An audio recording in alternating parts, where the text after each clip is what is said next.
Dicatat. Alat kontrasepsi dalam rahim. Biasanya disingkat AKDR. Alat kontrasepsi dalam rahim. Dipasang di rahim kita, yang paling bagus di saat kita sedang haid di hari keempat atau kelima, sudah mau habis haid kita itu.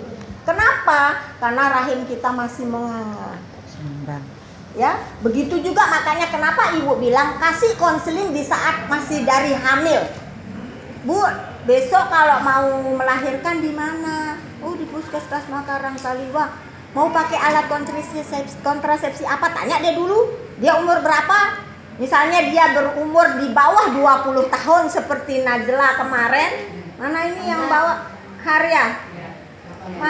Mana ininya? Domisilinya saya ditagih terus ada? Tinggal dulu. Soalnya sendiri kita ditunggu, terakhir kita lama sekali. Harus kaleng atau langsung tanda tangan? Kok lama sekali? Baru dia buat ini. Kali sana pun dia besok atau gini. Sudah kita lanjut ya. Koper T ada modelnya.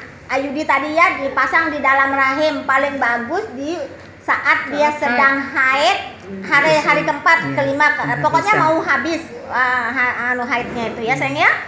Terus ditanya pada saat dia hamil itu loh, berapa usianya? Kalau dia berusia di bawah 20 tahun, tunda dulu. Misalnya dia belum hamil, misalnya tunda kehamilannya. Tetapi kalau dia sudah hamil nih, marak Najla kan marak anak meseki. Nah, itu langsung sarankan dia untuk pakai IUD sebenarnya. Tapi kan oke lah, adik-adik kan masih ibu-ibu masih baru ya, belum tahu. Jadi enggak apa-apa. Nanti saya ini betul kemarin itu diarahkan untuk pakai, tapi dia pakai apa? Implan. Sebenarnya paling bagus itu spiral. Ya sayang ya, spiral. Kenapa?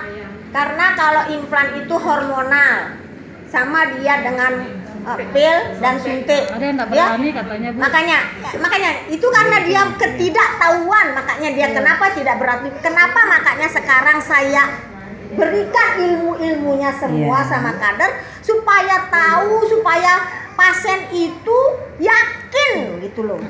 Kalau kita jawabnya dia tidak yakin, malah dia ketakutan.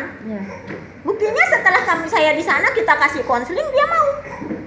Itu loh, kita kasih konseling pemantapan istilahnya kemarin. Memang sudah dibawa sama DH mau pakai ini, tapi kita mantapkan lagi bahwa begini. Jadi dia tidak takut gitu loh. Kenapa orang tidak mau berkabin? Karena dia ketidaktahuannya itu. Ngerti? Iya. Terus setelah itu apa manfaatnya spiral itu? Gampang dipakai. Iya, mudah ya sayang ya. Sekali pakai untuk 10 tahun. 8 tahun paling.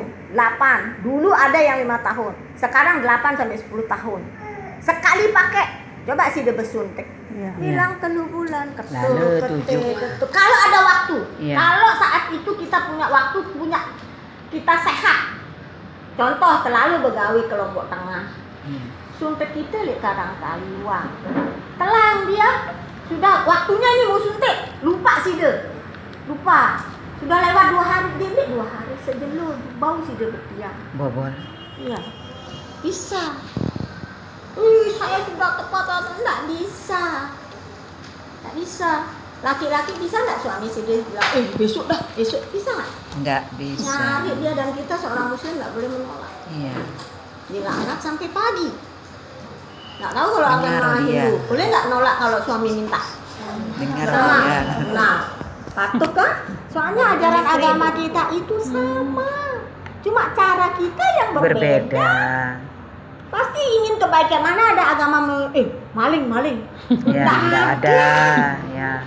Pasti kita juga ingin anak-anak kita jadi anak baik, anak soleh, anak yang gimana, yang bagaimana. Pinter. Kita buruh, masa kita mau terus anak kita jadi buruh? Paling tidak dari apa wah presiden kayak apa. Jangan, doa kita itu nggak ada hal yang tidak mungkin. Tidak ada hal yang tidak. Penjaga kuburan Karang Medain Sawanginnya Karang Medaeng nih. Ya. Di semua tuh penjaganya tuh jadi apa? Anaknya. Pampres presiden. Coba kenjering saya.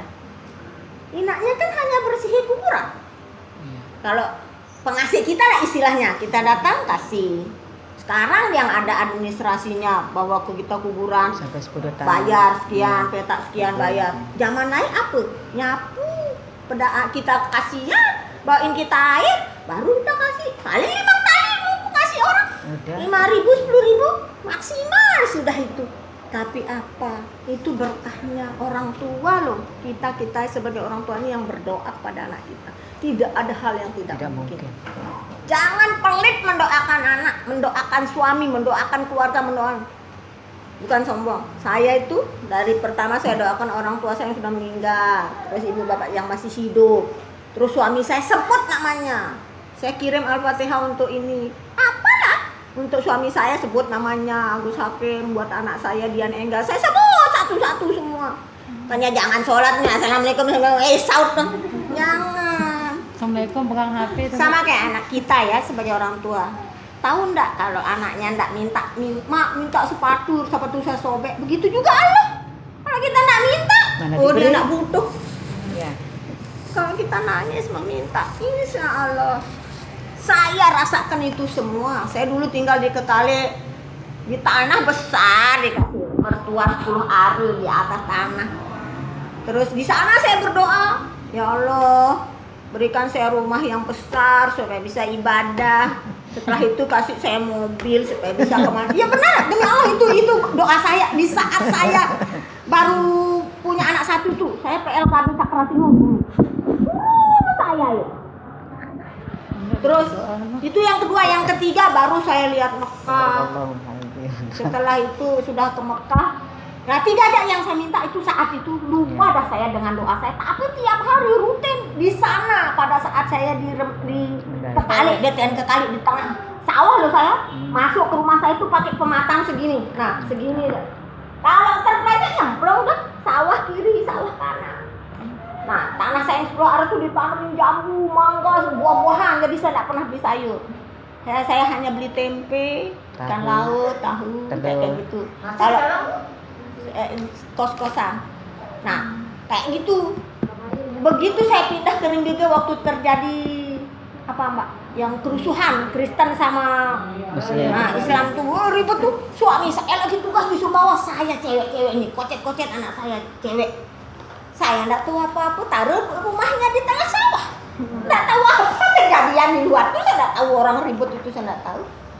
Terus saya keluar mau bayar listrik rumah BTN saya yang di Sweden. Kok sepi, jalanan ini sepi. Tak ada orang. Ih, ada apa ini? Enggak ada. Terus saya jalan pergi, saya bayar listrik. Ibu kok berani sekali ibu keluar gitu tukang listriknya yang di Sweden. Iya sih. Ya emang ada apa? Iya, itu dia. Coba orang kerusuhan Kristen namanya. Woi, cepat saya pulang. Belum ada HP, belum ada.